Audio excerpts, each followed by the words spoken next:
بسم الله الرحمن الرحيم.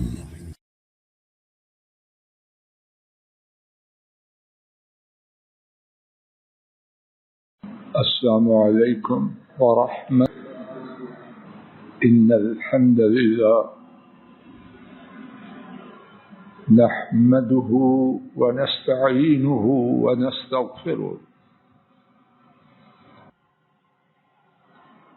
آج ہم انفرادی اور اجتماعی زندگی میں جن حالات سے گزر رہے ہیں وہ حالات آپ سے پوشیدہ نہیں، بلکہ میرے گمان کے مطابق حضرات و خواتین کی ایک بڑی تعداد ان کی تفصیلات سے مجھ سے زیادہ آگاہ اور باخبر ہے۔ ان حالات میں ایک چیز کی ہمیں انفرادی مصیبتوں اور اجتماعی مشکلات سے نجات پانے کے لیے ایک چیز کی نہایت ہی شدید ضرورت ہے،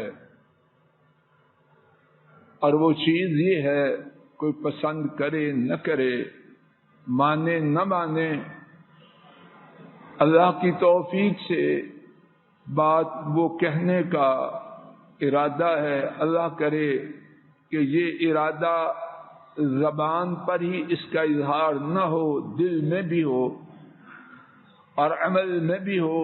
وہ بات یہ ہے کہ ہماری فریادیں، ہماری دعائیں رب العالمین کے ہاں ہماری کرتوتوں، بدعمالیوں، رب کریم سے دوری کی وجہ سے قبول نہیں ہو رہی۔ کیسے کروائیں اپنی دعاؤں کو قبول؟ اس حوالے سے اللہ مالک کی توفیق سے گزشتہ متعدد خطبات سے بات چل رہی ہے۔ شاید ان میں کوئی اللہ کی توفیق سے ایسی بات گزر رہی ہو جو کہنے اور سننے والے حضرات و خواتین کے دل و دماغ میں آ جائے، اور اللہ کریم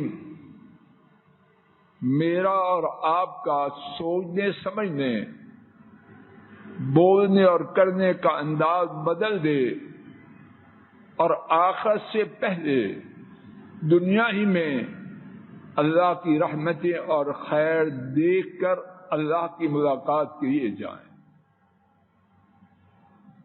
گزشتہ خطبہ جمعہ کے آخر میں دعاؤں کو قبول کرنے والا ایک سبب، ثابت شدہ سبب، کسی عالم، بزرگ، پیر، ولی اس کا بتلایا ہوا نہیں، نبی کریم صلی اللہ علیہ وسلم کا بیان کردہ سبب، اور جسے امام بخاری اور امام مسلم نے سیدنا ابن عمر رضی اللہ تعالی عنہما سے روایت کیا،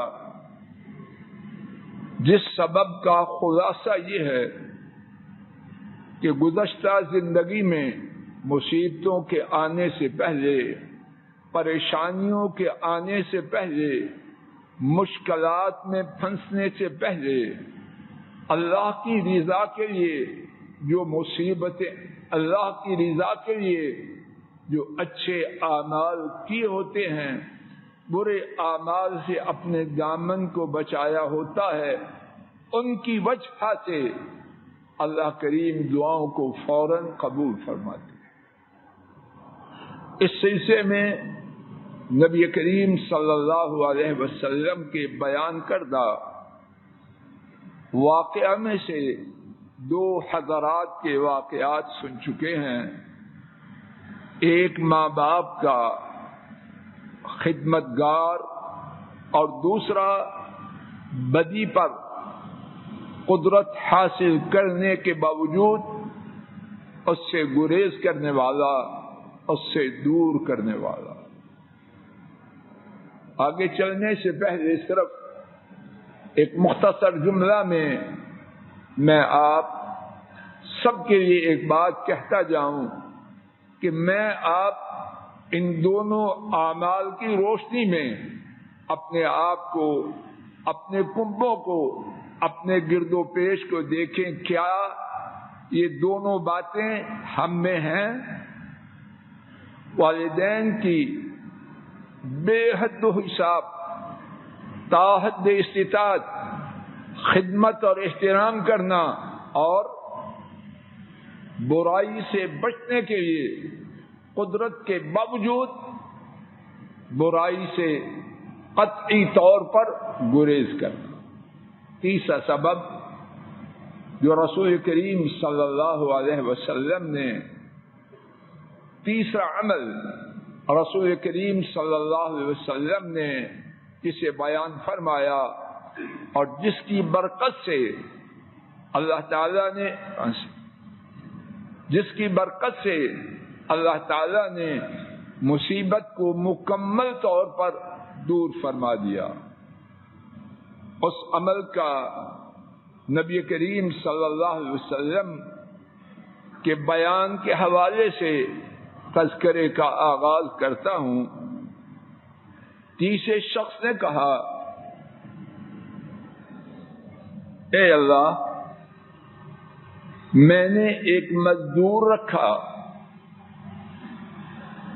ایک ایسے برتن کے برابر چاولوں کے عوض میں جس میں حساب کے مطابق 3 سع کم و بیش 7.5 کلو چاول آتے ہیں۔ جب اس شخص نے اپنا کام مکمل کیا، کہنے لگا میرا حق مجھے دو، میں نے اس کا حق اسے دیا، تو اس نے اس سے منہ موڑا، اس نے اس کے لینے سے انکار کر دیا۔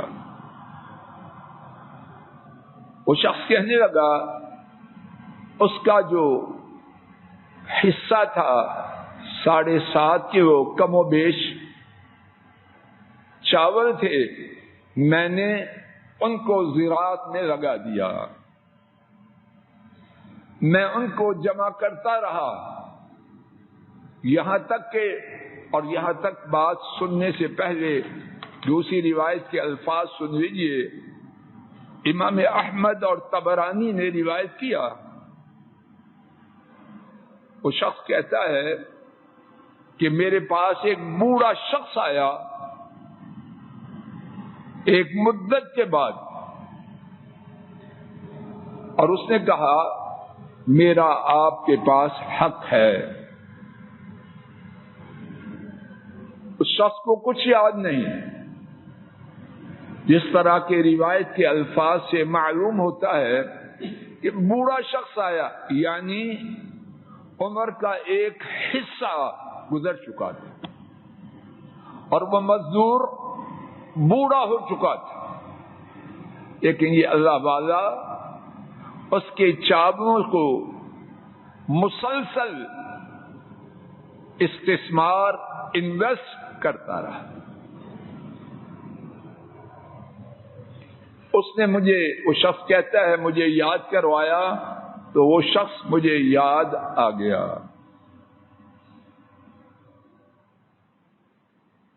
وہ شخص بیان کرتا ہے کہ اس کے ان چاولوں سے بات یہاں تک پہنچ چکی تھی کہ میں نے گاؤں کو اس کی سرمائے سے جمع کیا تھا اور ان کا چرواہا بھی تھا۔ تو میں نے اس سے کہا یہ تیرا حق ہے، اسے لے لو۔ اور دوسری روایت میں ہے اس نے کہا اللہ کے بندے مجھ سے مذاق نہ کرو، اگر آپ مجھ پر صدقہ نہیں کر سکتے تو میرا حق دو۔ اس کا حق کتنا تھا؟ کم و بیش بولیے 7.5 کلو چاول۔ اب یہ گائیں، اللہ جانے کتنی گائیں تھیں اور چرواہا وہ پیش کر رہا ہے. تو وہ مزدور جو بابا بن چکا تھا اس سے کہتا ہے اللہ سے ڈرو، میرے ساتھ مذاق نہ کرو، اگر صدقہ و خیرات نہیں کرنا تو میرا حق مجھے دو. اس شخص نے کہا اللہ کی قسم میں تمہارے ساتھ مذاق نہیں کر رہا، یقیناً یعنی جو کچھ میں تجھے دے رہا ہوں یقیناً وہ تیرا حق ہے، میرا اس میں سے کچھ بھی نہیں. کیا ہوا؟ اس شخص نے اپنا حق لیا اور چلا گیا. اب یہ مزدور کا حق ادا کرنے والا اس سے کہتا ہے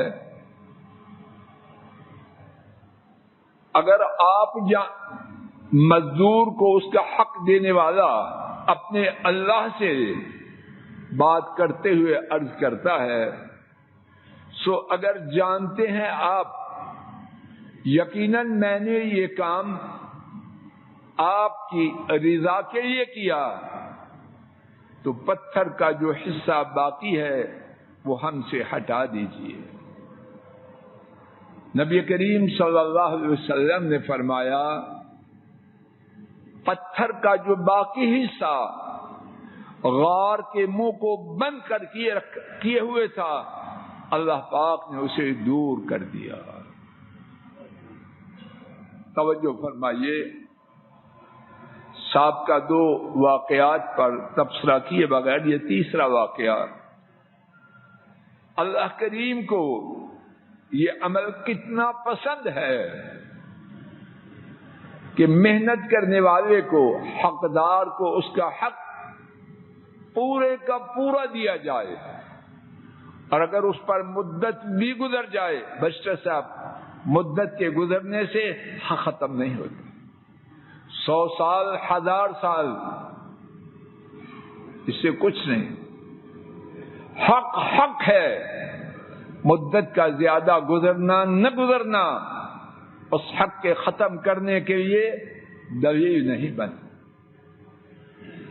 تو اللہ پاک کو مزدور کا حق اس کو پورے کا پورا ادا کرنا، بلکہ اس کے مال میں اللہ کریم نے سرمایہ کاری کرنے سے جو اضافہ کیا تھا، اور اتنا اضافہ تھا کہ اس مزدور کے تصور سے بھی زیادہ تھا. اب 7.5 کلو چاول کم و بیش، اس سے گائیں اور ان کا چرواہا، یہ سب کچھ بن جائے، تصور میں آنے والی بات. اور مزدور بھی مجہول، اس کی طرف سے کوئی پوچھنے والا نہیں، لیکن اس شخص نے اللہ کی رضا کے لیے اس کا حق ادا کیا تو اللہ پاک نے آئی ہوئی مصیبت کو اپنے فضل و کرم سے ٹال دیا. کیا میں آپ ایسے ہیں؟ اگر ہیں تو الحمدللہ، لیکن بات تلخ ہے اور میں نے تو کہنی ہے. اگر ایسے ہوتے تو جن مصائب میں پھنسے ہیں وہاں نہ پھنستے. اگر میں غلط نہیں سمجھتا، اور اللہ کرے کہ میرا سمجھنا غلط ہو، عام طور پر کہنے والے، سننے والے، حج والے، عمرے والے، اقتدار والے، محکوم، جہاں کہیں جائیں قاعدہ کیا ہے؟ جو اپنے سے کمزور ہے اس کو دبا دو، اور جو طاقتور ہے اس کے قدموں کو چھونا شروع کر دو. یہی کچھ ہے کہ نہیں؟ کہیں چلے جائیں، ممبر والے بھی، سننے والے بھی، اقتدار والے بھی، نیچے والے، مگر تھوڑے دور جانے سے پہلے میں آپ اپنے اپنے گھروں میں دیکھیں، ہمارے گھر ظلم سے خالی ہیں، اور یہاں میرا کہنے کا مقصد ملازمین نہیں،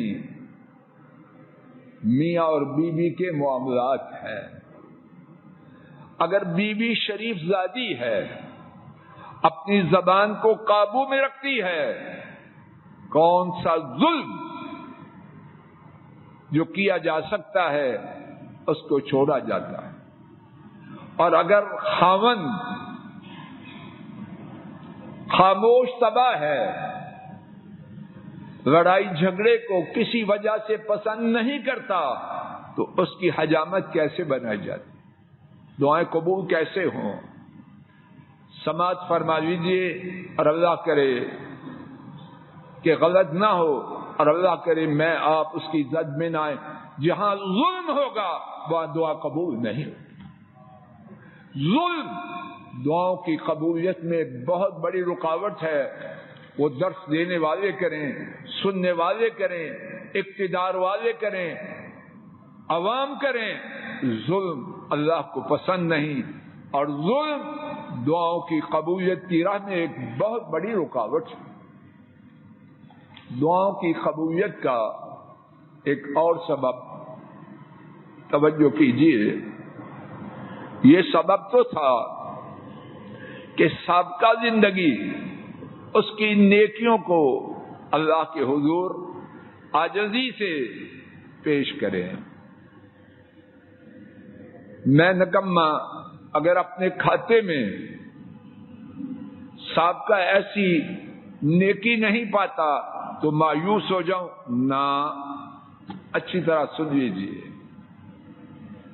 اگر کوئی شخص ایسا ہے اسے اپنی زندگی میں اخلاص سے کی ہوئی، اللہ کی رضا کے لیے کی ہوئی کوئی نیکی ملتی نہیں، کیا کرے؟ خودکشی کر لے؟ نہ بیٹا جی دیوار کو چھوڑ دو، میں بہت زیادہ اس کو برا سمجھتا ہوں، دیوار کو چھوڑ دو، آگے ہو جاؤ، اٹھو رانا صاحب، اگر تشریف لانا ہے تو ٹھیک طرح بیٹھو، کوئی ہسپتال تو نہیں ہم نے کھولا ہوا۔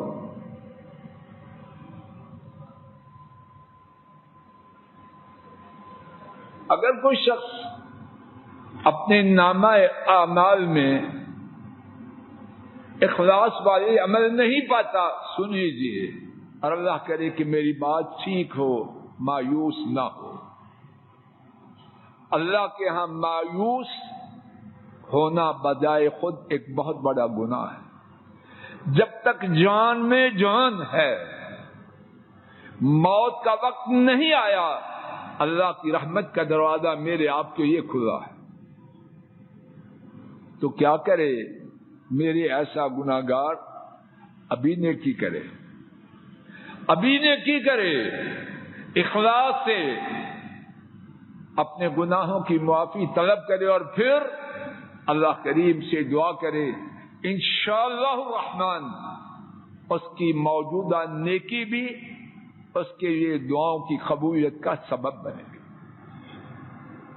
آئیے میرے ساتھ اس بارے میں ایک حدیث شریف سماعت فرمائیے۔ حضرات ائمہ احمد، ابو داؤد، ترمذی، نسائی، ابن ماجہ اور ابن حبان، 6 محدثین نے اسے روایت کیا۔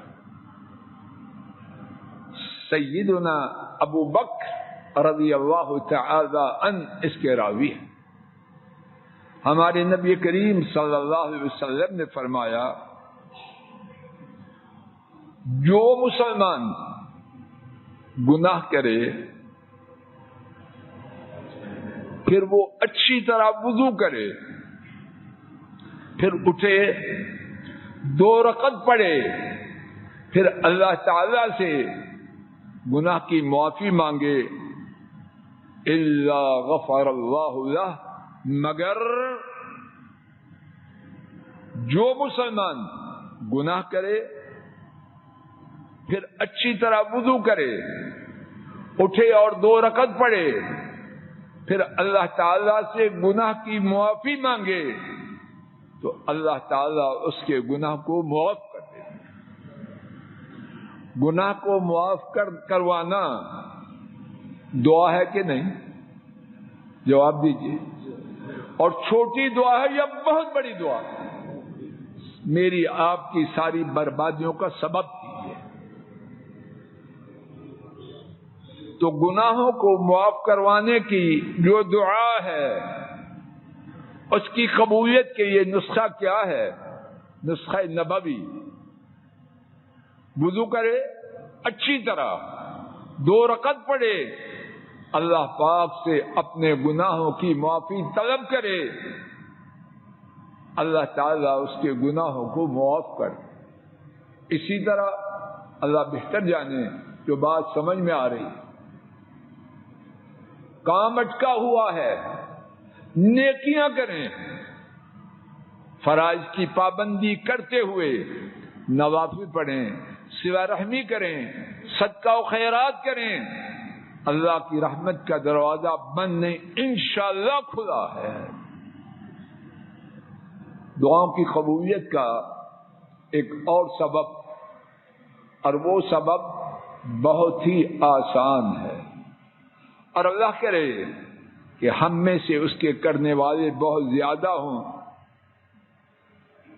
امام مسلم حضرت ابو الدرداء رضی اللہ تعالی عنہ سے روایت کرتے ہیں، نبی کریم صلی اللہ علیہ وسلم نے فرمایا، دعوت المسلم لأخیہ بظاہر الغیب مستجابہ. مسلمان کی اپنے غیر حاضر بھائی کے لیے دعا قبول کی جاتی ہے. ہم دعا کرتے ہیں، یا اللہ کشمیری مسلمانوں کی مدد فرما، فلسطینی مسلمانوں کی مدد فرما، وہ یہاں موجود ہیں یا غائب ہیں. یہ دعا انشاءاللہ قبول ہوگی. اے اللہ میرے بھائی کو، میرے دوست کو، میرے ماں باپ کو اپنی رحمت سے شفا دے. یہ دعا انشاءاللہ قبول ہوگی. اس کے ساتھ اگلی بات، عند رأسه ملک موکل. اپنے غیر حاضر بھائی کے لیے دعا کرنے والا، اس کے سر پر اللہ کی طرف سے ایک مقرر کردہ فرشتہ ہے. وہ فرشتہ جب مسلمان غیر حاضر بھائی کے لیے دعا کرتا ہے، اللہ کے حضور عرض کرتے ہوئے کہتا ہے آمین، اس کی دعا کو قبول کیجیے. کون کہتا ہے؟ جواب دیجیے. بول نہیں رہے. کون کہتا ہے؟ کون سا فرشتہ؟ مقرر کیا ہوا. کس نے مقرر کیا ہوا؟ آمین. اور بس نہیں، وَلَكَ بِمِثْلِ، جو دعا تو اپنے غیر حاضر بھائی کے لیے کر رہا ہے، میں تشریح میں کہہ رہا ہوں، میں اللہ کا مقرر کردہ فرشتہ تیرے لیے اللہ سے یہ دعا کرتا ہوں، اسی کے برابر تجھے عطا فرما. بیمار کچھ سمجھ نہیں آ رہا، یاد کرے مسلمانوں میں سے، اقارب میں سے، احباب میں سے کون کون بیمار ہیں، ان کے لیے دعا شروع کر دیں. ابو الدرداء رضی اللہ عنہ اس حدیث کے راوی، ان کا طریقہ مبارک سماعت فرمائیے. علامہ ذہبی نے اپنی کتاب سیر اعلام النبلاء میں ان کی بیوی ام الدرداء رضی اللہ تعالی عنہا، ان سے یہ بات نقل کی. انہوں نے کہا کان لأبی الدرداء رضی اللہ تعالی عنہ 60 و 300 خلیل فی اللہ. ابو الدرداء کے 360 کتنے؟ بولو مسعود جی اونچی بولو. 360. ان کے اللہ کے لیے 360 دوست تھے. اب ابو الدرداء کیا کرتے؟ ایک ایک کا نام لے کے دعا شروع کر دیتے. اللہ میرے فلاں فلاں فلاں. اب 360 دوستوں کا نام لینا وقت لے گا یا نہیں؟ ڈاکٹر نیازی صاحب وقت لے گا کہ نہیں؟ اور بیگم راضی ہوگی یا کیا ہوگی؟ فقالت لہو فی ذالک، بیگم نے کہا.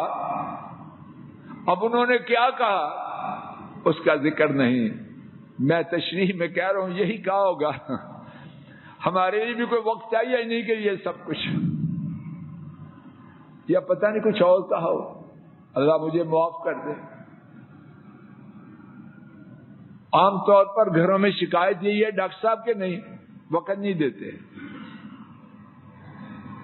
بیگم نے کچھ کہا تو انہوں نے جواب میں فرمایا افلا ارغب ان تدعو لی،